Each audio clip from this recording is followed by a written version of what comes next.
the criticism is there of the H-1B visa.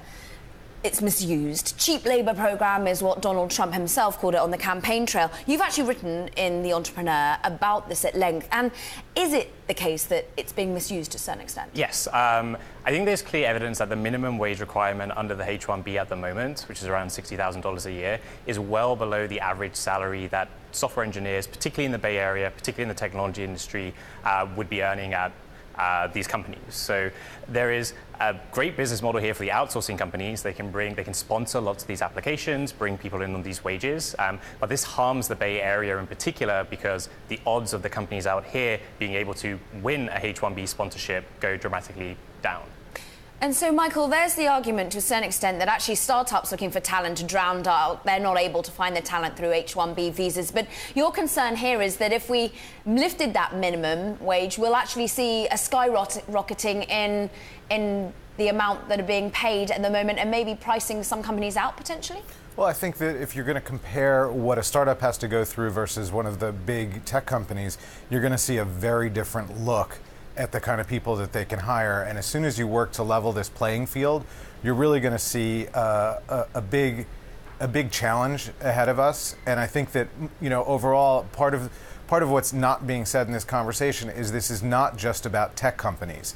The entire economy is filled with companies that are all technology companies. That may not be their core product, but they all need great tech talent. And if we throttle the pipeline that's bringing a lot of these people in, we're going to see wages for those people rise, and we're going to see a real shortage for companies that need that kind of high-skilled talent.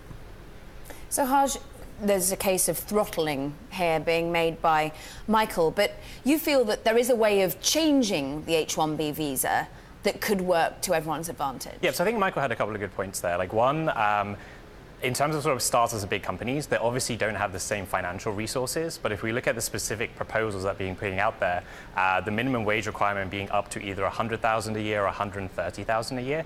At TripleByte, we have a lot of accurate data on how much engineers in the technology industry are being paid, and that's well within the range that both startups and big companies are already paying their H-1B workers. So I don't think you'd see startups being disadvantaged when those are the minimum wage requirements put in place.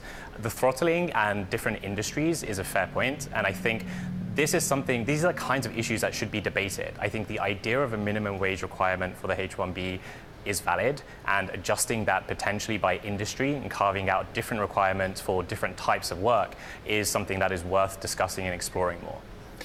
Michael, it's interesting. I was reading 150,000 new jobs a year are created in tech.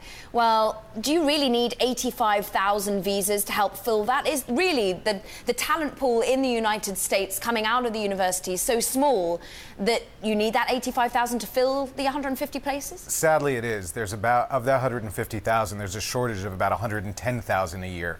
We're seeing and going to continue to see until our country makes it a priority to educate people differently, starting in grammar school, middle school, and high school, that we're going to continue to fall short on this. And I just want to say I really agree with what Haj is saying about a minimum.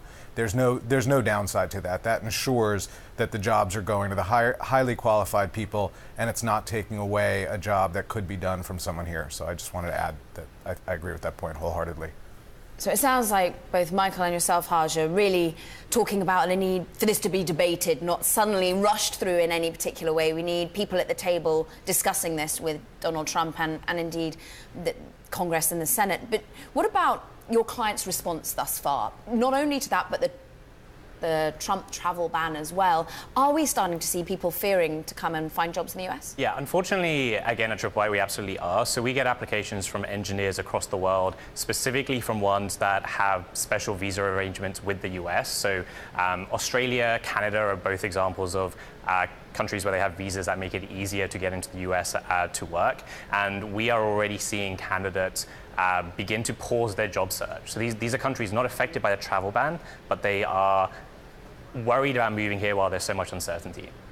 Michael, same question to you. Are you seeing a concern from people looking for jobs within the US, and indeed your clients? Are they looking to hire outside of the United States? Maybe we'll see more offshoots of Microsoft, for example, in Canada because they can't get the talent here in the US. Yeah, I mean, we're absolutely seeing this and have a situation right now where somebody's trying to rush through a visa for fear that it's not going to be available in a few months, and that is somebody coming from a non-banned country. I think that there's fear and panic sort of going around everywhere, and I think that if we don't come up with a better way to approach this, we're going to see industry-wide and economy-wide problems when we don't have enough people and people are no longer choosing to come here to innovate.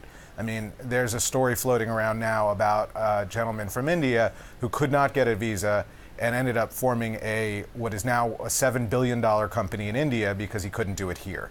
Of course, there are a lot of factors that might have been different had he tried to do it here, but do we really want to drive those kinds of businesses and those kinds of entrepreneurs from our shores? I think we really have to look at this very closely because innovation hubs are popping up around the world and people will go where the talent is.